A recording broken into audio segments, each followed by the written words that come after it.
Srimad Bhagavatam, 10th canto, 18th chapter, verse number 5 to 10.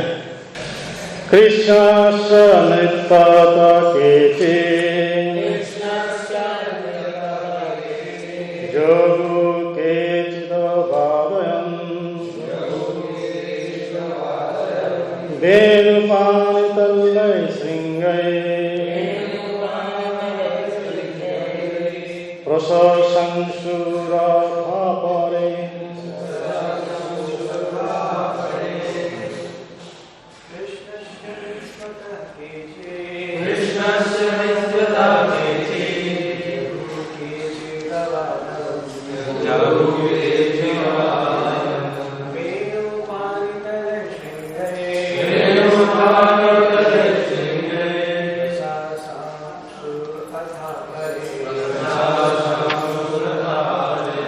शब्दानुगम कृष्णस्य नित्यता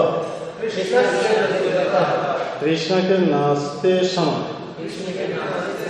केची उनमें से कोई जगु गाने लगा केची कोई अबादयन बजाने लगा वेणु वंशी पानी तल्लई खड़ तालियों से श्रृंगई सिंह से प्रशंसु प्रशंसा बाहबारी करने लगा अथ तथा अपरे अन्य लोग।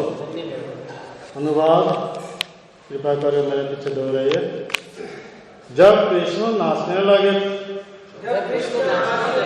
तो कुछ बालक गाकर और कुछ बांसुरी हाथ के मंजीरे तथा भैंसों के सींग बजा बजा कर उनका साथ देने लगे तथा कुछ अन्य बालक उनके नाच की प्रशंसा करने लगे। तात्पर्य ध्यान से सुनिए।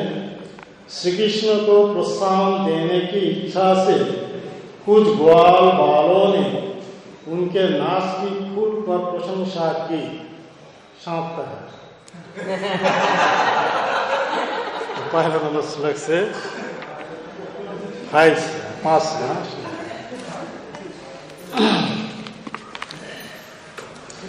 बड़ा बड़ा श्लोक।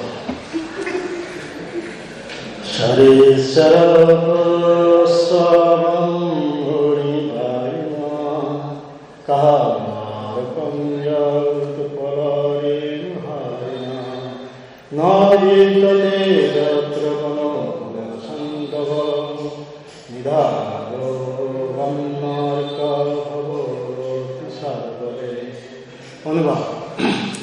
सरोवर की लहर तथा बहती हुई नदियों का स्पर्श करती हुई अनेक प्रकार के कमलों तथा कमलिनियों के पराक्रम अपने साथ लेती हुई वायु संपूर्ण वृंदावन को शीतल बनाती थी। इस तरह वहाँ के निवासियों को ग्रीष्म की जलती धूप तथा मौसमी दावाग्नियों से उत्पन्न गर्मी से कष्ट नहीं उठाना पड़ता था। निस्संदेह वृंदावन ताजी हरी भरी घास से भरा पूरा था। सदस्य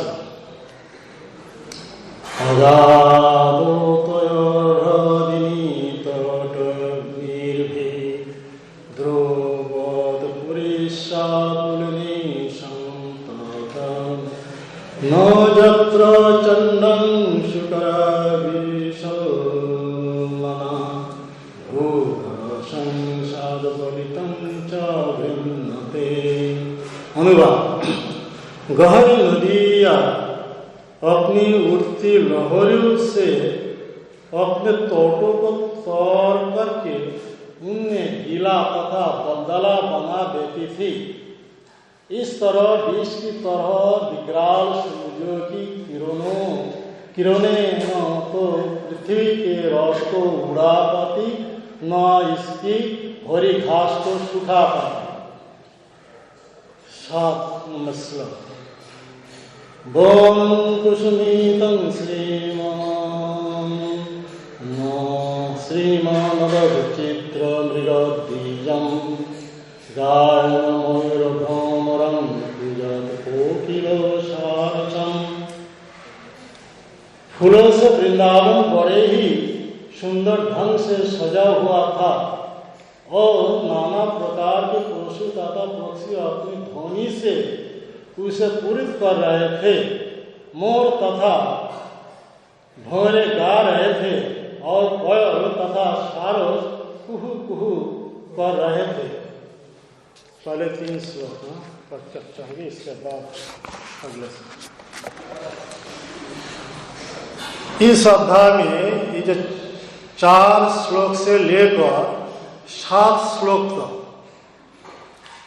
ये वृंदावन में ग्रीष्म ऋतु में वसंत के लक्षण प्रकाश हुआ था। ये वृंदावन के परिवेश है। वहां पे कौन उपस्थित है? स्वयं परिपूर्ण भगवान कृष्ण है। कृष्ण वृंदावन में उपस्थित है, सर्वश्रेष्ठ भगवान है। तो जहां पे स्वयं भगवान उपस्थित है, वहां पे जितनी चीजों में श्रेष्ठ है वो सभी वहां पे उपस्थित है। 6 प्रकार के ऋतु है। 6 प्रकार के ऋतु में से श्रेष्ठ कौन है? बसंत ऋतु। तो स्वयं भगवान परिपूर्ण भगवान उपस्थित है, इसीलिए ऋतुराज बसंत वहां पे और समय उपस्थित है।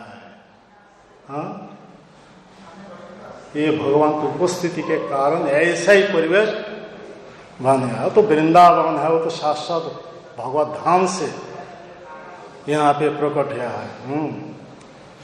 तो ये कोई साधारण भूमि नहीं है, साधारण स्थल नहीं है, ये अपराकृत धाम है। अपराकृत धाम में स्वयं भगवान भी उपस्थित है। तो ऐसा हम सब देखते हैं, ये जो जगत है, इस जगत में 14 भुवन है।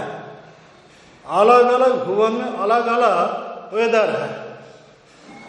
हम सब देखते हैं भागवत से, देखते कैसे हो सकते हैं, हम सब सुनते हैं भागवत से। तो स्वर्ग लोग में ऐसा परिवेश है, ये ठंडी के दिन वहां पे जितने सारे स्त्रियां हैं, स्त्री का शरीर से गर्मी निकालती है ठंडी का दिन। देखिए ऐसा हमारे ऐसा कंबल, ये ऐसे स्वेटर लगाने की जरूरत नहीं है। भालू बनाने के लिए कोई जरूरत नहीं है। तो ये स्वर्ग का परिवेश ऐसा ही है। और ये गर्मी, ये ठंडी का दिन गर्मी तो है, गर्मी का दिन ठंडी है। ये स्वर्ग का परिवेश है, तो बहुत आरामदायक कंफर्टेबल परिवेश है। इसीलिए स्वर्ग में जाने के लिए यहाँ पे आदमी क्या करता है? पुण्य कर्म करता है, जाग जग कर्म करता है, वेद के अनुसार स्वर्ग सुख भोग करने के लिए। लेकिन वो तो वहाँ पे ऐसा सुख है, लेकिन वो सुख ज्यादा दिन के लिए नहीं है। कुछ दिन के लिए है। इसीलिए सबसे जो बुद्धिमान व्यक्ति है वो क्या करेंगे? ये भौतिक जगत से निकाल जाएंगे, जाके कहाँ चले जाएंगे? भगवत धाम में, जहाँ नित्य धाम है। वहां पे ऐसे ही सुख है, वो हर समय के लिए नित्य। भगवान के बारे जो कुछ है वो सब नित्य है। इसीलिए जो बुद्धिमान व्यक्ति, ये मनुष्य शरीर जो मिला है, ये मनुष्य शरीर से साधन करने के लिए ये पृथ्वी में जो भारतवर्ष है ये भारतवर्ष को कर्म क्षेत्र माना जाता है। हाँ? पृथ्वी में 7 द्वीप है, 7 द्वीप में एक द्वीप का नाम है जम्बूद्वीप। जम्बूद्वीप फिर भी 9 भाग से विभाग किया गया है। हाँ? तो 9 विभाग में से एक विभाग का नाम है भारतवर्ष। अलग 8 भाग जो वर्ष व अंश है वो सभी स्वर्ग माना जाता है भोग करने के लिए। तो 3 प्रकार के स्वर्ग है। हाँ? स्वर्ग जो है वो दिव्य स्वर्ग माना जाता है। पृथ्वी में भूलोक में जो स्वर्ग है भारतवर्ष छोड़ करके आओ जो 8 वर्ष है वर्ष का वो सब वर्ष स्वर्ग माना जाता है, वो भूस्वर्ग माना जाता है। फिर भी नीचे जो 7 लोक है निम्न लोक वो भी स्वर्ग है, तो बील स्वर्ग माना जाता है। हाँ? इस ब्रह्मांड में हर जगह ऐसे ही सुख भोगने के लिए वो सुख का सर्वोत्तम परिणाम क्या है? मैथुन सुख। इसीलिए प्रभुपाद ने बताते हैं ये ब्रह्मांड ये मैथुनागार है। तो मैथुन सुख भोग करने के लिए आदमी ऐसा ही प्रयास करता है। लाखों मनुष्य शरीर घूमने के बाद ये दुर्लभ मनुष्य शरीर मिला है। ये दुर्लभ मनुष्य शरीर मिला है इसीलिए भगवान को भजन करके भौतिक जगत से निकाल करके भगवत धाम में जाने के लिए।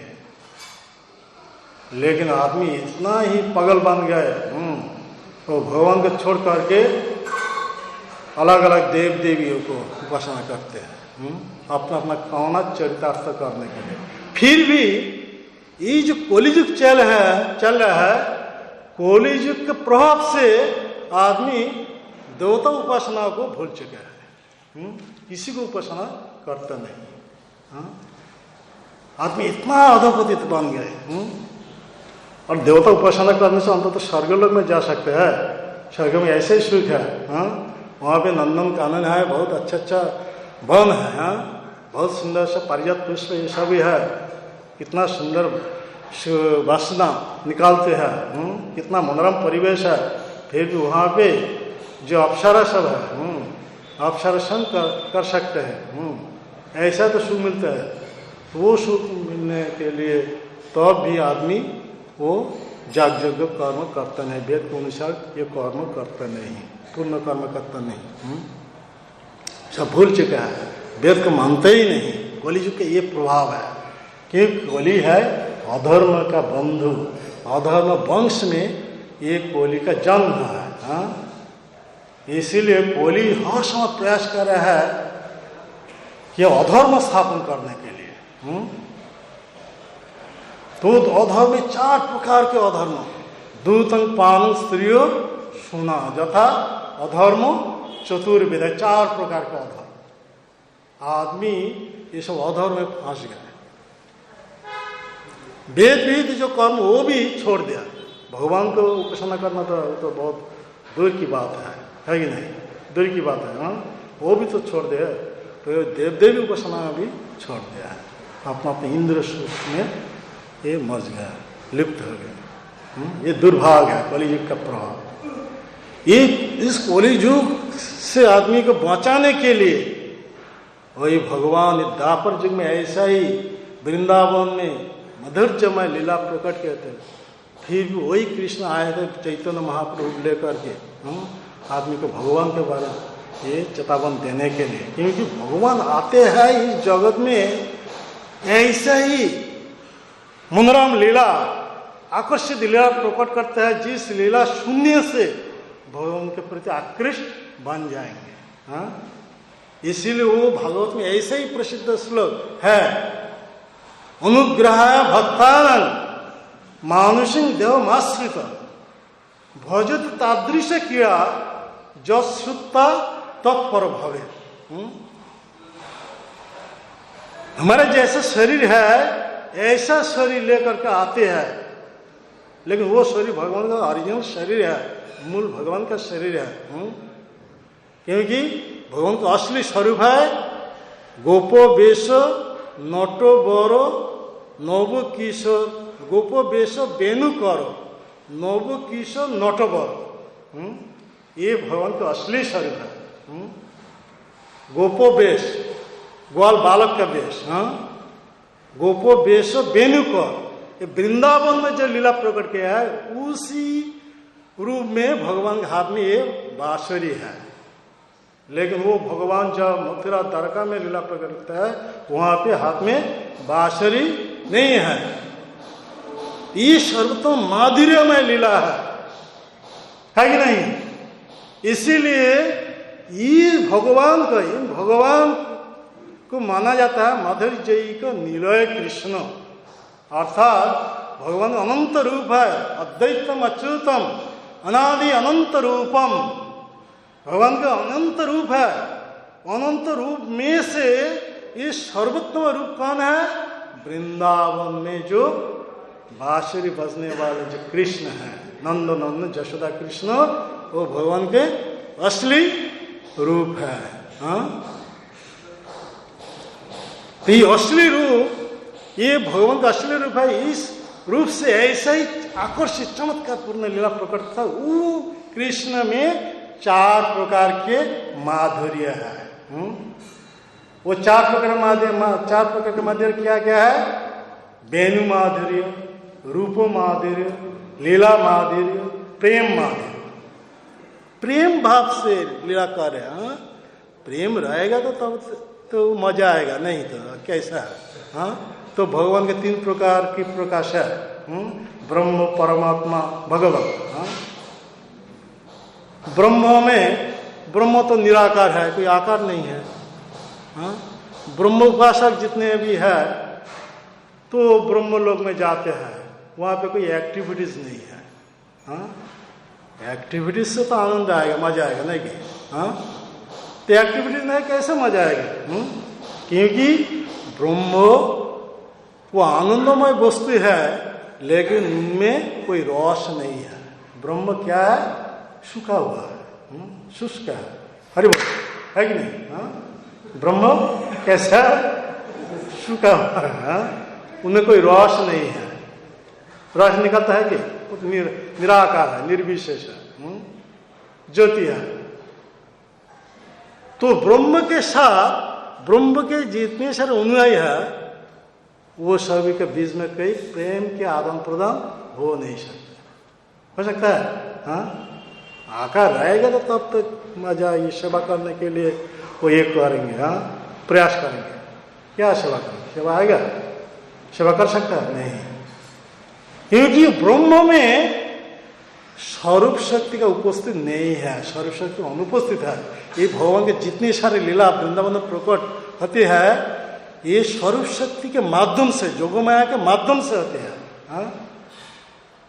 जोगमाया ऐसा ही परिवेश बना देते हैं, साक्षात भगवान होते हुए भी अपना के बारे कोई पहचान नहीं है, कौन है नहीं।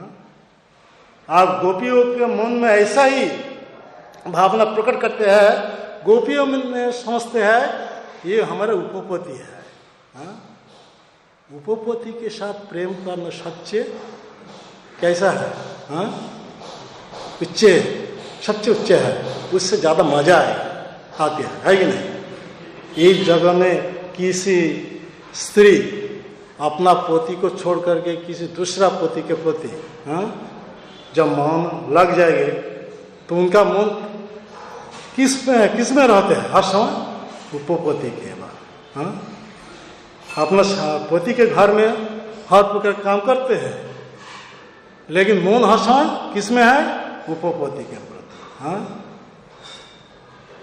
और उपपति से मन लगने से ज्यादा मजा, ज्यादा से ज्यादा आनंद आएगा, है कि नहीं? तो सर्वोत्तम लीला भगवान कहाँ पे प्रकट किया? वृंदावन। जय जय जल रस सर्वरस सा पर किया भावे जा विदेते प्रचार। ये सर्वोत्तम रस वहां पे प्रकट किया है। ये सर्वोत्तम रस आस्वादन करने के लिए भगवान आते, इसीलिए वो भगवान माधुर्यमय भगवान है। उनमें 4 प्रकार की माधुर्य है। रूप माधुर्य, उनका रूप ऐसा ही है, ऐसा ही है। वो तो हर जगत में जितने आदमी है सब तो मोहित होती है, फिर भी अपने भगवान भी अपना रूप से अपने मोहित होते हैं। हरि बोल, हाँ है कि नहीं? गोविंदेर माधुरी देखी वासुदेवेर खो, সে মাধুর্য आस्वादिते মনে ওঠে लो। स्वयं भगवान होते हुए भी अपना माधुर्य कैसा है उसके बारे में कोई पता नहीं है। हाँ? तो माधुर्य केवल आस्वादन कर रहे थे कौन? श्रीमती राधा रानी। हाँ? राधा रानी आश्रय विग्रह स्तर में है। हाँ? तो आश्रय विग्रह स्तर में जब रहेंगे तो विषय विग्रह का जो माधुर्य है वो आस्वादन कर सकते हैं। अपना माधुर्य अपना आस्वादन कर नहीं पाएंगे। इसीलिए वो भगवान अपना माधुर्य कैसा ये पता लगाने के लिए आया है, राधा रानी के भाव कांति लेकर के चैतन्य महाप्रभु रूप लेकर के आगे अपना माधुर्य आस्वादन करने में क्या कर रहे हैं? कामोर कामना मुरली बनो काकोर कापम ब्रजेंद्र नंदन कारे कहिबो कथा जाने मोर दु ब्रजेंद्र नंदन बिना फाटे मोर गो। चैतन्य महाप्रभु स्वरूप ऐसा ही प्रलाप करते रहते हैं, ऐसा ही रोते हैं। हाँ?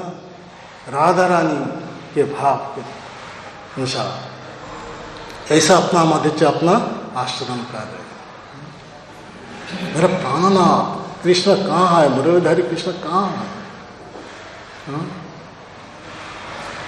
कृष्ण के विरह से मेरा ये छाती चीर फट जाती है। तो ऐसा ही भाव अपना माधुर्य आस्वादन करने के लिए ऐसा ही साक्षात भगवान कृष्ण चैतन्य महाप्रभु लेकर के आया है, राधा के भाव कांति लेकर के। ऐसा राधा भाव विभावित होकर के, राधा भाव से विभावित होकर के ऐसा ही रोते हैं। ये सर्वोत्तम माधुर्य है। तो माधुर्य कृष्ण में एक चटिया है, केवल कृष्ण ही नंद नंद जशोदा कृष्ण में। तो कृष्ण ये रूप माधुर्य, वो तो क्या कर है? मथुरा में जब ये कृष्ण जब मथुरा में गए थे तो मथुरा में क्या हुआ? गंधर्व लोग आए थे वहां पे। हाँ? कृष्ण को जब गोविंद का रोल करने के लिए, वृंदावन के लीला के बारे रोल करने के लिए, हाँ? तो एक गंधर्व एक गोविंद का रोल कर रहे हैं। तो वो जोगमाया क्या किए? उनका शरीर में कृष्ण का माधुर्य वो प्रकट कर दिया। और देख रहे हैं कौन है? वासुदेव कृष्ण, हरे कृष्ण। हाँ? वासुदेव कृष्ण देख रहे हैं, सुन रहे हैं। हाँ? और लीला किसका अभिनय, कौन सा कृष्ण का अभिनय कर रहे हैं वो गंधर्व? वृंदावन के जो लीला है, वृंदावन के जो कृष्ण है, नंद नंद जशोदा नंदन कृष्ण जो या गोविंद का रोल कर रहे हैं।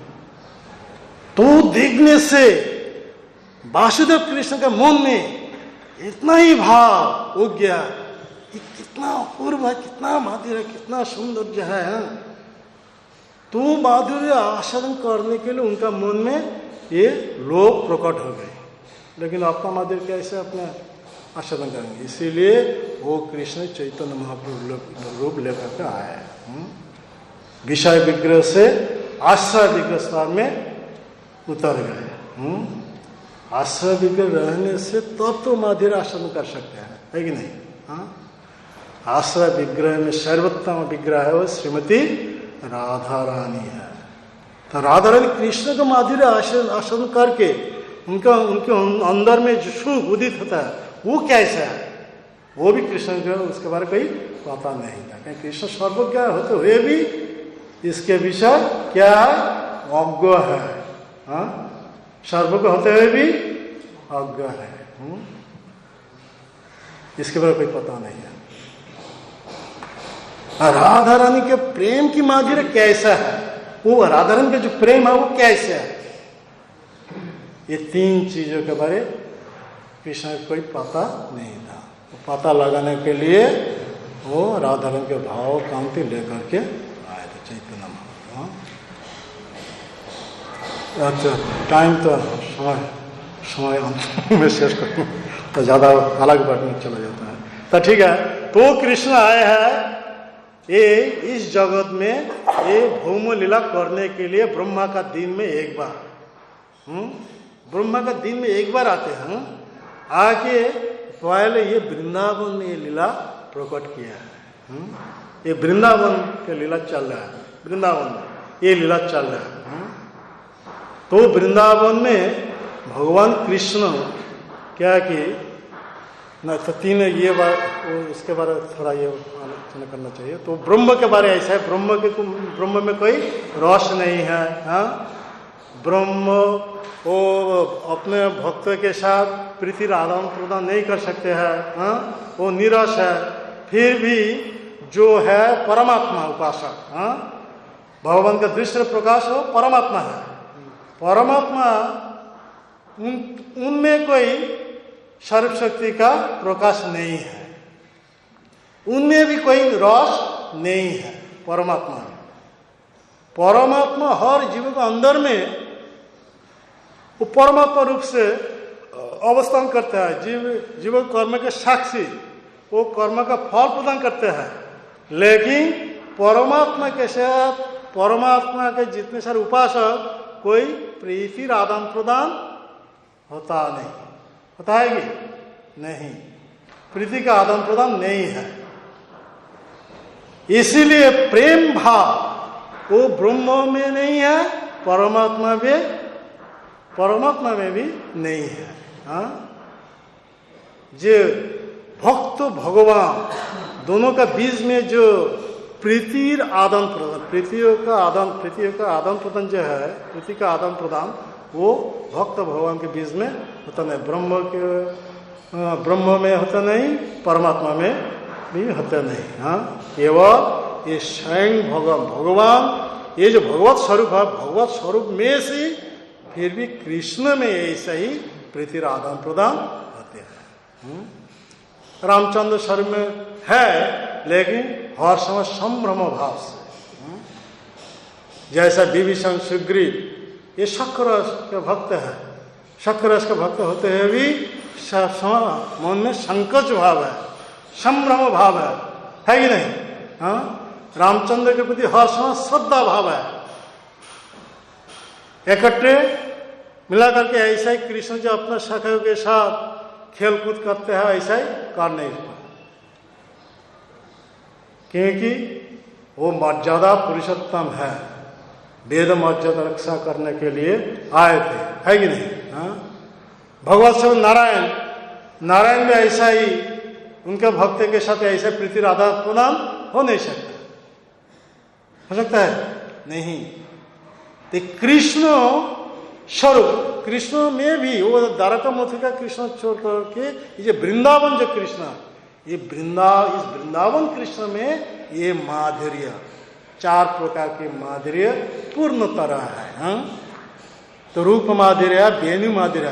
तो कृष्ण ग्वाल बालक के साथ अपने भाई बलराम और वो गोये घीर करके बांसुरी बजाते हुए वृंदावन जंगल में प्रवेश करता है कि नहीं? हाँ, ये वृंदावन के लिए, क्योंकि कीड़ा करने के लिए। तो इसके बाद हम इस श्लोक पर आएंगे, श्लोक खत्म करना चाहिए, टाइम तो उधर। ये कृष्ण मानस्तद कृष्ण भगवान बाल संयुत वेन्द्रनयन गोपै गोधनै संभृत विश्व। कीड़ा करने की इच्छा से पूर्ण पुरुषोत्तम भगवान कृष्ण ग्वाल बालो भगवान बलराम सहित तथा गो से गीत पर अपनी बांसुरी बजाते हुए वृंदावन के जंगल में प्रविष्ट हुए। श्लोक खत्म करना चाहिए। इसके बाद 9 नंबर श्लोक है। प्रबल बरस्तवक धातु कृत भूषण राम कृष्ण दय गोपा नीनु जुजुधुर्जगु कंपलो मोरपंख मालाओं फूल की कलियों की गुच्छों तथा रंग बिरंगे खनिज पदार्थ से अपने आप को सजाकर बलराम कृष्ण तथा उनके ग्वाल मित्र नाचने लगे, कुश्ती लड़ने तथा गाने लगे। 10वां श्लोक। कृष्णस्य नित्यत केचिद जोगु केचिद वादयन् वेणुना वेणु पानितलय तलय श्रृंगई संशूर था परे। जब कृष्ण नाचने लगे तो कुछ बालक गाकर और कुछ बांसुरी हाथ के मंजीरे तथा भैंस के सींग बजाकर उनका साथ देने लगे तथा कुछ अन्य बालक उनके नाच की प्रशंसा करने लगे। श्री कृष्ण को प्रोत्साहन देने की इच्छा से कुछ ग्वाल बालों ने उनके नाच की खुलकर प्रशंसा की। तो ये भगवान कृष्ण, ये 3 श्लोक खत्म कर दिया, उनके समय पर शेष करना चाहिए तो ज़्यादा समय लग जाए। एक श्लोक बताने के लिए ज़्यादा समय लग जाता है, मैं जल्दी खत्म करूँगा। तो ये जो है ये कृष्ण अपना ग्वाल बालों के साथ ऐसा ही शक्कर रस का लीला प्रकट किया है। तो शक्कर रस का लीला जब प्रकट किया तो ये जो शक्कर रस है ये विश्रम्भ शक्कर है। 2 प्रकार के शक्कर रस है, एक संभ्रम शक्कर है और दूसरे विश्रम्भ शक्कर है। संभ्रम शक्कर जिसमें भय है, संकोच है, वो संभ्रम माना जाता है। और विश्रम्भ जिसमें कोई भय नहीं है। जैसा कृष्ण के शाखा कृष्ण को बोल रहा है, तुम कौन बड़ लोग, तुम्ही आमी समान। तुम्ही कौन बड़ लोग, तुम्ही आमी समान। शाखा शुद्ध शक्य करे स्कंदे आरोहण। तुम्ही कौन बड़ लोग, तुम्ही आमी समान। कृष्ण के शाखा कृष्ण को बोल रहे हैं, कृष्ण के कांप पर चढ़ करके, ऐसा ही नहीं सामने सामने ऐसे बोल रहे हैं, कृष्ण के कांप पर कंधों पर चढ़ करके बोल रहे हैं कि तुम कैसे बड़ो हो। हरि बोल, तुम हम समान हैं। तो ऐसा ही भाव ये विश्रम्भ शक्र है। विश्रम्भ शक्र ये रस आस्वादन करने के लिए रस करने, इसीलिए चैतन्य चरितामृत में बताया है प्रेम रस निर्जास करिते आस्वादन रागमार्ग भक्ति जगते करिते प्रचार। ये 2 कारण वशतः कृष्ण इस जगत में अवतार लीला प्रकट करते हैं। इस जगत में अवतार लीला प्रकट करता है। 2 कारण क्या है? प्रेम जो रस है, प्रेम रस का मतलब वो दस सख वात्सल, ये 3 जो है, ये 3 रसों के साथ आस्वादन करने के लिए। जैसा वो शक्कर 2 प्रकार के हैं, संभ्रम शक्र और विश्रम शक्र। वात्सल रस हरिवल वो ऐश्वर्य प्रधान और ऐश्वर्य शिथिल वात्सल है। वो एक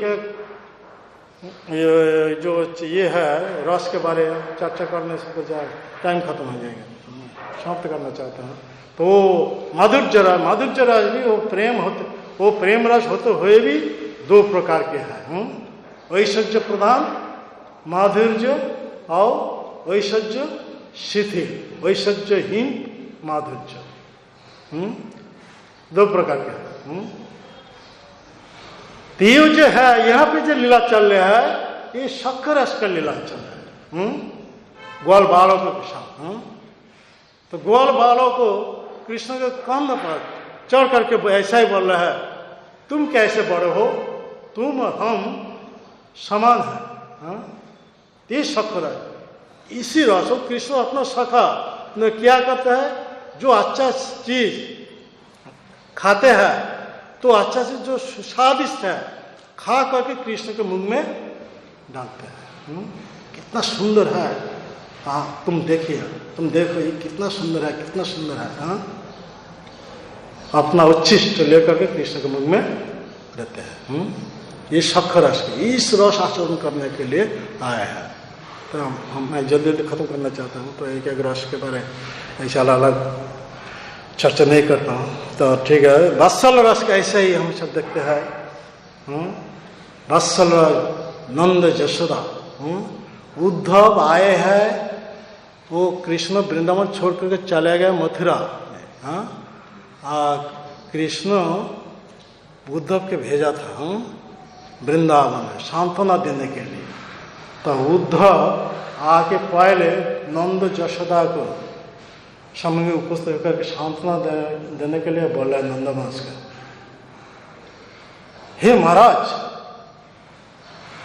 अब तो राजा है ना, वो कृष्ण सर्वव्यापक है, ईश्वर है। अरे बोल, कृष्ण कौन है?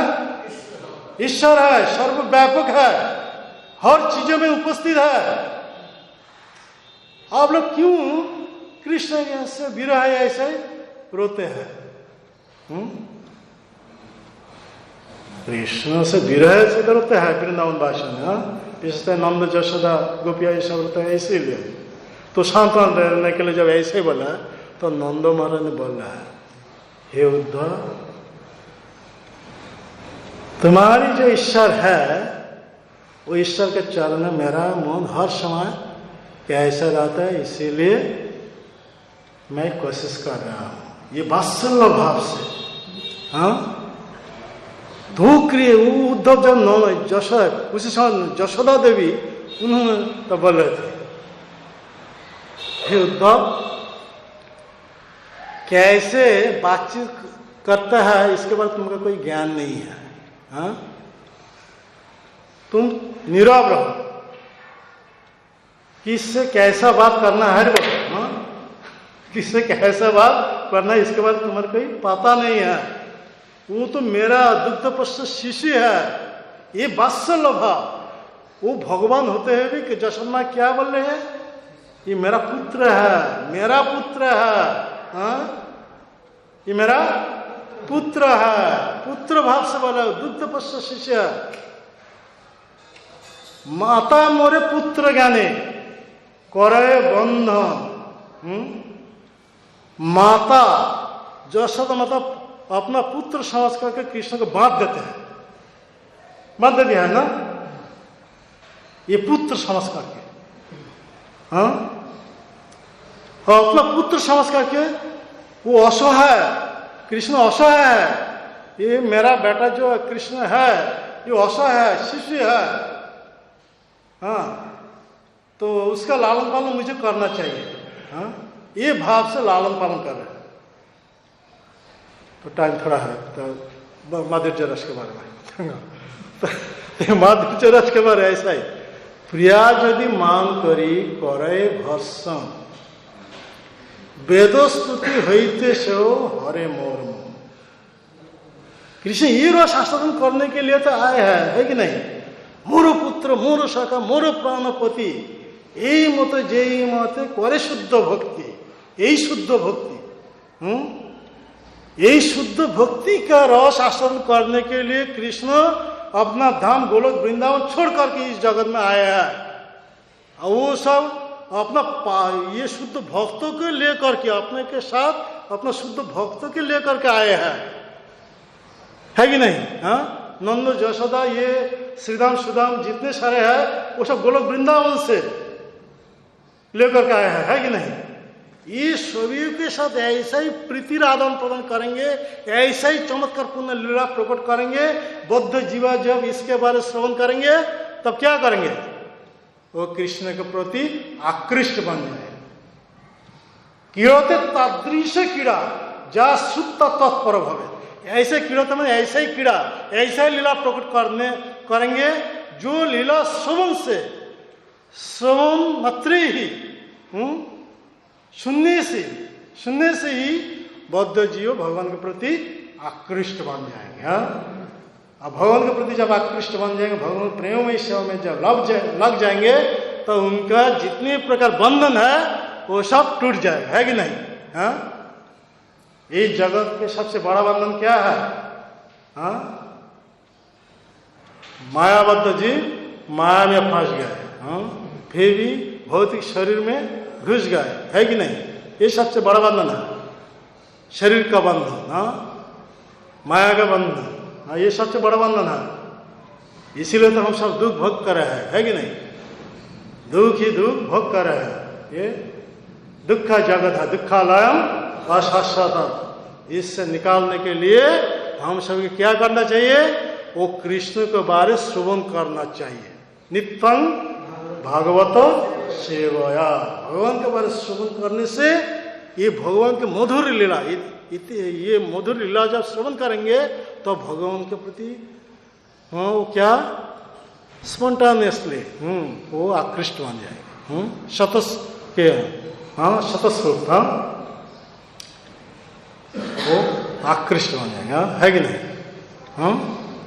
तो ऐसे ही जब आकृष्ट बन जाएंगे, कृष्ण के प्रेम सेवा में जब लग जाएंगे, तो हर प्रकार के बंधन से मुक्त होकर के नित्य आनंदमय धाम भगवत धाम में चला जाएंगे। तो एक बार तो टाइम 5 मिनट है, तो एक बात बताऊं तो क्या हुआ? तो राधा रानी के साथ ये लीला में कुछ लीला मैं कहता हूँ। तो एक क्या हुआ, एक बार कृष्ण राधा रानी के ये समाचार दिया है, उनकी कुंज में आएंगे। लेकिन जब आ रहे थे कृष्ण, उसी समय हरिवर चंद्रावली की एक सखी कृष्ण को वहां से ले गए, कहाँ पे? चंद्रावली के कुंज में, है कि नहीं? बताइए, ये समाचार जब सखियों के मुख से राधा रानी सुने, राधा रानी जब सुने तो क्या हुआ? राधा रानी मानिनी हो गई। राधा ने तो इतना क्रोधपत हुई, इतना मन में इतना क्रोध आ गई, बोले एक काला आदमी में कभी विश्वास नहीं करना चाहिए। ये जितने सारा काला आदमी है सब अविश्वासी है। राधा ने ऐसा ही बोला, कृष्ण काला है कि नहीं? तो हमारे वाली एक काला नहीं। उस काला से नीलमणि का ज्योति निकालते हैं, है कि नहीं? हमारा शरीर से है क्या? प्रभुपाद जब अफ्रीका में कृष्ण के बारे में बोला, कृष्ण ऐसा काला है काला, तो वो सुनकर बहुत खुशी हो गया, खुश हो गया अफ्रीका आदमी। तो कृष्ण हमारे जैसा शरीर वर्ण है, ऐसा ही। तो प्रभुपाद उससे नहीं तुम्हारा जैसा ऐसा शरीर नहीं है, वो पत्थर का बना हुआ शरीर नहीं है, कोयला जो है ना, ऐसा शरीर नहीं है। उनका शरीर से ये नीलमणि की ज्योति निकालते हैं, तो वो चुप हो गए। तो ऐसा ही तो कृष्ण क्रिय राधा रानी ये ऐसा ही क्रोध करके बोल रहा है, ये जितने सारे काला आदमी है सब अविश्वासी है, इनका बात पर कभी विश्वास नहीं करना चाहिए। राधा रानी इतना अभिमानी हो गई, अभिमानी हो गई, तो उन्मत्त हो गई, उन्मत्त भाव उन्मादिनी हो गई। उन्मादिनी भाव से कृष्ण विरह से इधर उधर घूमते रहते हैं और पेड़ पौधों का आलिंगन करके ऐसा ही कृष्ण समझ करके आलिंगन करते हैं। कुछ समय के बाद जब कृष्ण आए हैं चंद्रावली कुंज से, जब राधा रानी के कुंज आए हैं, तो उसी समय ललिता विशाखा, ये राधा रानी की सखी है कि नहीं? ललिता विशाखा बोल रहा है, तुम क्यों इधर आ रहे हो? यहां से भाग जाओ, यहां से निकल जाओ। हमारा प्राण सखी हो राधा रानी के साथ ऐसा ही प्रतिश्रुति दे करके इस कुंज में आया नहीं, आके वो चंद्रावली कुंज में चला गया, चंद्रावली कुंज में चला गया। ऐसा ऐसा बोल रहा है।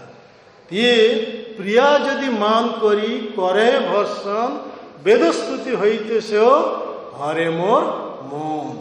जब गोपिया ऐसा ही प्रेम भाव से ऐसा ही भर्सना करते, ये सुन करके कृष्ण का मन में बहुत सारे आनंद उग जाते हैं।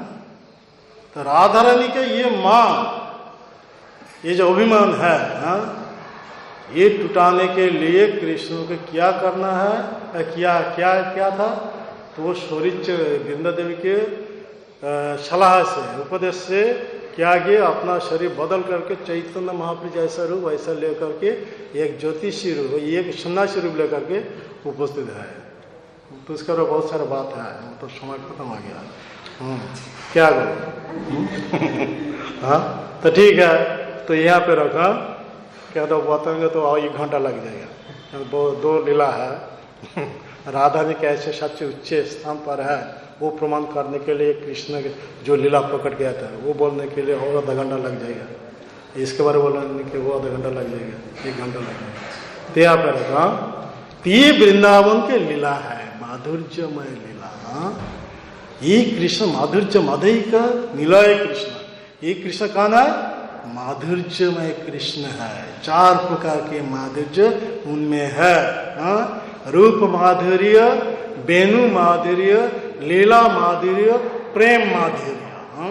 ये 4 प्रकार के माधुर्य केवल कृष्ण के शरीर कृष्ण में है। ये नंदन यशोदा नंदन ये भगवान का असली स्वरूप है। इसीलिए वो कृष्ण जो चैतन्य महाप्रभु लेकर के आए थे, तो हम सभी के लिए ये उपदेश दिया है, आराध्य भगवान ब्रजेश तनया नंदन यशोदा नंदन का आराधना करने के लिए हम सभी के उपदेश दिए हैं। जय ग्रंथराज श्रीमद् भागवतम की जय, श्री श्री राधा गोविंद गौर सुंदर की जय, श्री श्री जगन्नाथ बलदेव सुभद्रा महारानी की जय, जगत गुरु श्री प्रभुपाद की जय, समेत भक्त वृंद की निताई गौर प्रेमानंदे।